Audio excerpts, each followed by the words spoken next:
Ronald Reagan often said, "I didn't leave the Democratic Party left me." This quote is a good illustration of what I call neoconservatism. The concept of neoconservatism denotes the phenomenon that more and more classical liberals and centrists become disillusioned with the excesses of liberal progressive tyranny.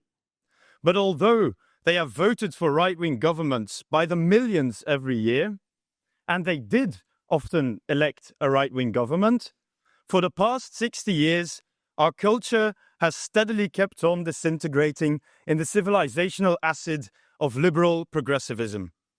Neoconservatism plays an important role in this decline. Only able to focus on the excesses and the outcomes of liberal progressive hegemony, the neoconservative is unable to question its principles. Because he is not able to question its assumptions, the neoconservative is condemned to operate fully within the frame that the liberal progressive has put on him. And so, as we have seen earlier today in our earlier panels, politics becomes a language game about who can co-opt certain terms or values which both sides ascribe to. Because the revolution always eats its own children, every few years a new neocon cycle takes place, and a new cohort of disillusioned people realize that they themselves have become the losers of the prisoner's dilemma, which is inherent to the open society of diversity, equity, and inclusion. The prisoner's dilemma, inherent to liberal societies, stems from the fact that liberalism is dependent on deeper societal conditions that it cannot guarantee by its own principles. One could say that liberalism, as it were, kicks the ladder from underneath itself after it has climbed up on the wall. And so this paradox begs the fundamental question for conservative right-wing youth. After the ladder is kicked down, what is left to conserve?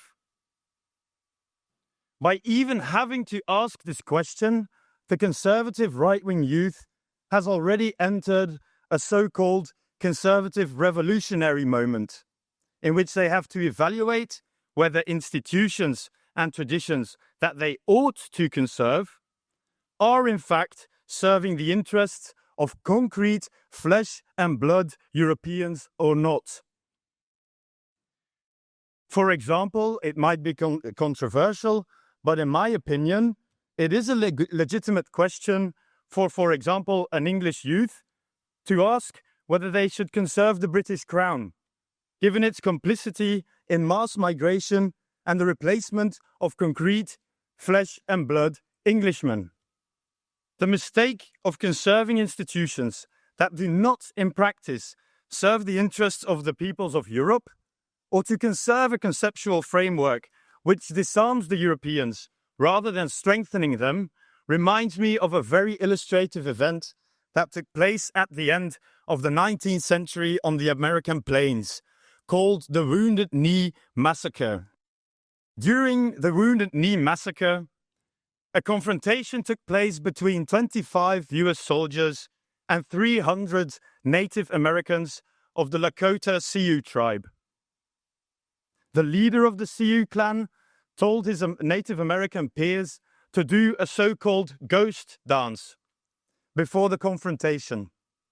The ritual of the ghost dance, it was believed, would make the shirt worn by those who participated in it deflect bullets.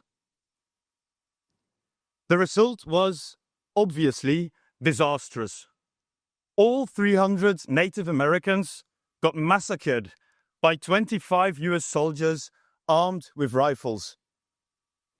The point I want to make in this talk is that the search for the soul of Europe that we are doing here, the search for the preservation of our heritage, should not and cannot become a civilizational ghost dance for the people in this room. I believe that it is not only the mission, but also the destiny of the conservative right-wing youth to break the neocon cycle definitively, and that this will only be able by adopting a pragmatist and realist stance towards institutions and traditions, evaluating whether they serve the interests of the European people or not. I hope this gives some food for thought, and as always, I'm open for discussion if there are questions afterwards. Thank you very much.